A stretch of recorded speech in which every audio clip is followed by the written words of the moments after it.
Depuis le mois de septembre dernier, quelques 50 nouvelles stations de radio et de télévision ont dû être suspendues par le ministère de la Communication. La raison n'est autre que l'assainissement de ce secteur. Selon les explications du ministre Malazari Félix, les responsables auprès de ces stations audiovisuelles n'ont pas suivi les étapes qu'enferme la création de nouvelles chaînes audiovisuelles, entre autres le côté administratif et le côté technique. Deux étapes qui doivent être respectées avant toute obtention d'un agrément définitif. Effectuer un essai technique ne signifie en aucun cas avoir ce fameux agrément, a expliqué le ministre aujourd'hui. Afin de poursuivre l'assainissement déjà entamé dans le domaine de l'audiovisuel, le ministre d'avancer que d'ici peu, la commission spéciale pour l'audiovisuel procédera à un appel d'offres afin de mieux gérer l'octroi des licences audiovisuelles.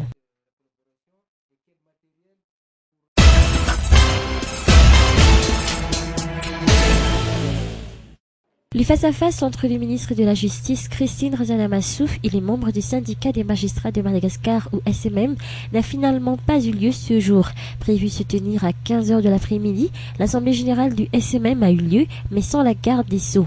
Selon le SMM, si cette rencontre n'a pas vu le jour, c'est à cause de l'absence du ministre de la Justice à la Cour suprême d'Anous, lieu qui, selon eux, aurait été fixé hier avec le ministre Afaravouch.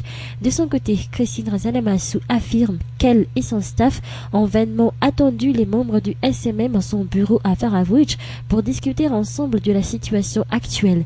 Ainsi, les deux parties campent sur leur position, aucun dénouement ne se profile à l'horizon, alors que l'appareil de justice continue d'être paralysé par cette grève qui entrera dans la 4e journée de sa 2e étape à partir de demain.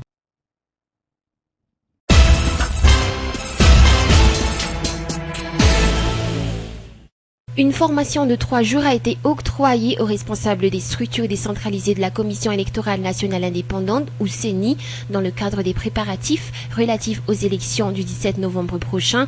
Se déroulant dans l'enceinte même de la CENI à Larbi, cette formation vise surtout à renforcer les capacités de ces responsables qui vont assurer les structures décentralisées de la CENI en matière d'élections. Pour ce début, la formation sera délivrée aux responsables des structures décentralisées de la région d'Analamang. Toutefois, le président de la CENI, Maître Eja Koutmanen, a souligné qu'elle sera également tenue dans les autres régions de l'île, mais il appartiendrait à chaque région de mettre au point son organisation. Actuellement, l'on est en pleine période de processus électoral, a rappelé le premier responsable de la CENI. Ce jour, le 12 octobre prochain, aura lieu l'arrêtage de la liste électorale, suite à laquelle la liste sera affichée dans chaque Fukuntang, et durant cette période, la CENI invite tout citoyen de procéder à une vérification de son nom et de tous les renseignements lui concernant. Suite à cela, une liste définitive sera établie. Le président de la CENI a souligné que la plupart des responsables qui vont assurer les structures décentralisées de la CENI sont issus de la société civile et auront besoin d'un renforcement de capacité et d'acquis.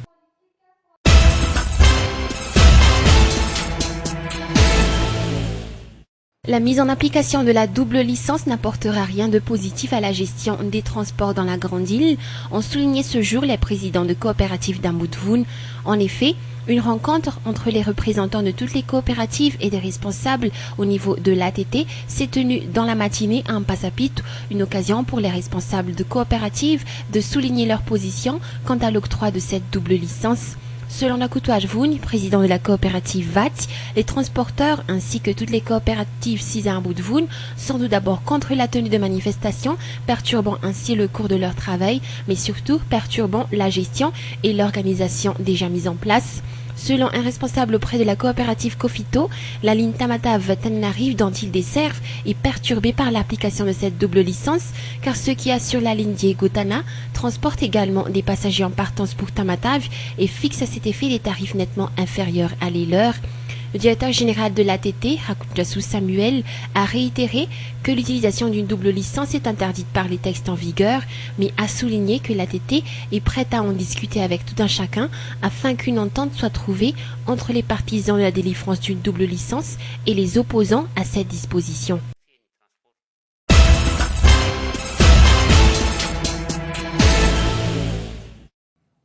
Ce stade figure parmi les plus prestigieux stades CISA en Batnjazak, capitale de la Loch Amangour.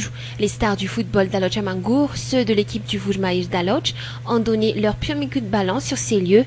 Les benjamins du football de cette région se servent également de ce stade pour s'entraîner et parfaire leurs capacités. La réalité a fait que ce stade n'a pas su être entretenu comme il devait l'être. Aucun entretien n'a été apporté. Actuellement, des travaux seront effectués à ce stade, fierté de la région de l'Odjamangour, selon les promesses du président de la Haute Autorité de la Transition, Anji Radzuin, lors de sa descente dans cette partie de l'île un mois de cela. La pose de la première pierre a eu lieu un mois plus tard, en la présence du ministère des Sports, Virapin Ramamounsou. Il a réitéré à cet effet que les travaux feront de ce stade un stade synthétique qui respecte les normes internationales. La société chargée de la réalisation des travaux ne sera connue que le 22 octobre prochain. Le coût des travaux sera également connu ce jour-là. Comme tout stade suivant des normes de construction internationales, il contiendra une piste en tartan et des gradins. Rappelant que la L'Odjamangour n'est pas la seule région de l'île où sera érigé des stades et des espaces mettant en avant le sport dans la grande île comme cela. Bon nombre de régions recevront également ce genre d'infrastructure. Un match amical s'est tenu hier encore, opposant l'équipe du ministère des Sports à l'équipe de la région de L'Odjamangour pour marquer le début des travaux.